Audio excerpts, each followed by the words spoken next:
Welcome to the world of UFO mysteries that have been keeping investigators, scientists, and regular people like you and me awake at night for decades. Let's start with something that happened in broad daylight in front of hundreds of witnesses, was captured on multiple forms of recording equipment, and left physical evidence that scientists still can't explain. I'm talking about the Phoenix Lights incident, but not the version you've probably heard about. Because what most people don't know is that there were actually two separate events that night, and the second one is so disturbing that witnesses have been threatened to keep quiet about what they really saw. March 13th, 1997 started like any other evening in Phoenix, Arizona. Families were having dinner, kids were doing homework, and nobody was expecting their entire understanding of reality to get turned upside down. But around 8 o'clock, something massive appeared over the city. And when I say massive, I mean this thing was bigger than multiple football fields. Witnesses described a triangular craft that moved silently through the sky, blocking out stars as it passed overhead. Now, the official story is that people saw military flares during a training exercise. But here's where it gets interesting. The flares explanation only accounts for the lights that were filmed later in the evening.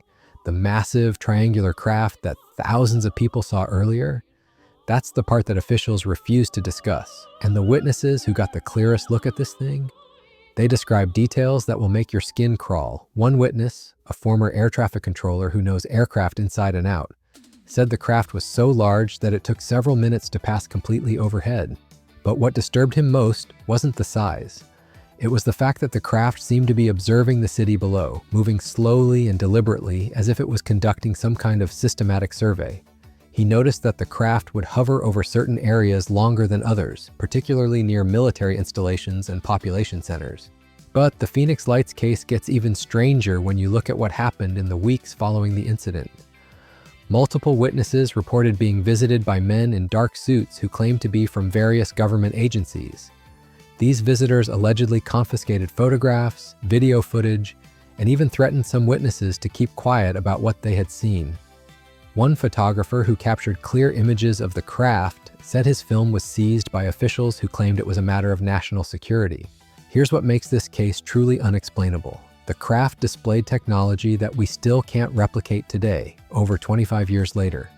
It moved without making any sound despite its enormous size. It could hover motionless and then accelerate to incredible speeds instantaneously. And according to radar operators who were on duty that night, the object occasionally disappeared from radar entirely, only to reappear miles away seconds later. The disturbing part isn't just that we don't know what this craft was or where it came from, it's that the incident suggests a level of technology so advanced that whoever was operating it could have done anything they wanted to the city below, and there would have been absolutely nothing anyone could have done to stop them. Think about that for a moment. A craft that large, that advanced, hovering over a major American city, and our most sophisticated military technology couldn't even track it consistently. But Phoenix was just the beginning. What happened next takes us to a remote forest in England, where military personnel encountered something so disturbing that the incident was classified for decades. And when the files were finally released, the details were so shocking that even seasoned investigators had trouble believing what they were reading. The Rendlesham Forest incident occurred near 2 American air bases in England, and it involved multiple military witnesses, physical evidence, and radiation readings that scientists still can't explain. But what makes this case particularly chilling is that the witnesses weren't random civilians. These were trained military personnel, including Deputy Base Commander Lieutenant Colonel Charles Halt, who documented everything as it happened. On December 26, 1980, security personnel at RAF Bentwaters were conducting routine patrols when they noticed strange lights moving through the forest. Now, these weren't your typical aircraft lights. The witnesses described pulsating, multicolored orbs that seemed to dance between the trees, defying gravity and moving in patterns that made no logical sense. But here's where this case goes from mysterious to absolutely terrifying. When the security team investigated, they found a triangular craft sitting in a clearing, not flying overhead, not hovering in the distance, but physically landed on the ground. The object was roughly 9 feet wide, covered in strange symbols that none of the witnesses could identify, and emitting a soft, otherworldly glow. One of the men actually touched the craft and later described feeling an electric sensation that ran through his entire body. But touching the object was the least disturbing part of this encounter. According to the witnesses, the craft seemed to respond to their presence. As they approached, the symbols on its surface began to glow brighter, almost as if the object was communicating or reacting to being observed. Then, without warning, the craft lifted off the ground and maneuvered through the dense forest with impossible precision, weaving between trees in ways that should have been physically impossible for any known aircraft. Lieutenant Colonel Halt documented the entire second night of encounters on audio tape, and you can still hear the fear in his voice as events unfold in real time. He described seeing beams of light shooting down from objects in the sky, some of which appeared to be targeting specific areas of the military base. These weren't random light shows. The beams seemed purposeful, methodical, as if whatever was controlling them was mapping or scanning the facility below. The physical evidence from Rendlesham is what separates this case from typical UFO reports. The landing site showed clear indentations in the ground where the craft had rested, and these impressions remained visible for months afterward. Radiation readings at the site were significantly higher than background levels, and the trees in the immediate area showed signs of damage consistent with exposure to intense heat or energy. But the most disturbing aspect of the Rendlesham Forest incident isn't what happened during those 2 nights. It's what happened to the witnesses afterward.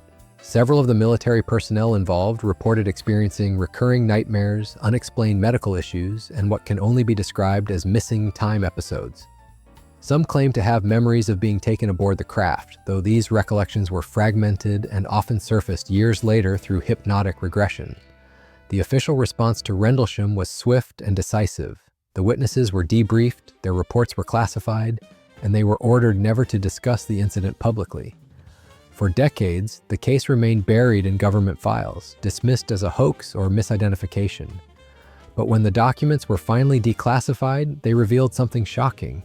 The military had been taking these reports very seriously all along. Internal memos showed that high-ranking officials were genuinely concerned about the security implications of unknown craft operating near nuclear weapons storage areas.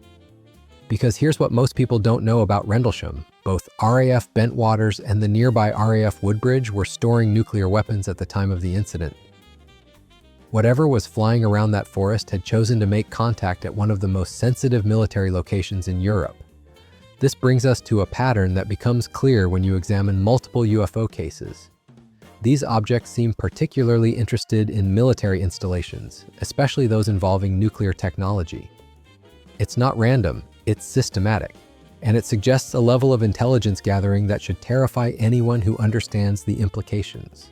Speaking of nuclear facilities, let's talk about what happened at Malmstrom Air Force Base in Montana, where something occurred that was so classified that witnesses were threatened with court-martial if they ever spoke about it. This incident involves nuclear missiles being mysteriously shut down by unknown craft, and the cover-up that followed reveals just how seriously the military takes these encounters. Captain Robert Salas was on duty as a missile launch officer when he received a call from security personnel reporting strange lights hovering over the facility. Within minutes of that call, every single nuclear missile under his command went offline simultaneously. Not malfunctioned, not damaged, but completely shut down by what appeared to be external interference. The technical crew later confirmed that there was no mechanical explanation for what had occurred. But the Malmstrom incident gets even more disturbing when you consider what this means. These weren't just lights in the sky or mysterious craft flying around. Whatever was responsible for this incident had the technology to remotely disable some of America's most sophisticated nuclear weapon systems. Think about that for a moment. An unknown force demonstrated the ability to neutralize our nuclear arsenal at will, and there was absolutely nothing anyone could do to stop it. The witnesses at Malmstrom were immediately sworn to secrecy and told that discussing the incident would be considered treason. Their testimonies were classified, their reports were buried, and for decades, the official position was that nothing unusual had happened. But as more witnesses have come forward over the years, a picture has emerged of multiple similar incidents at nuclear facilities around the world. If you enjoyed this video and want to see ocean mysteries that still can't be explained, click the video on screen now.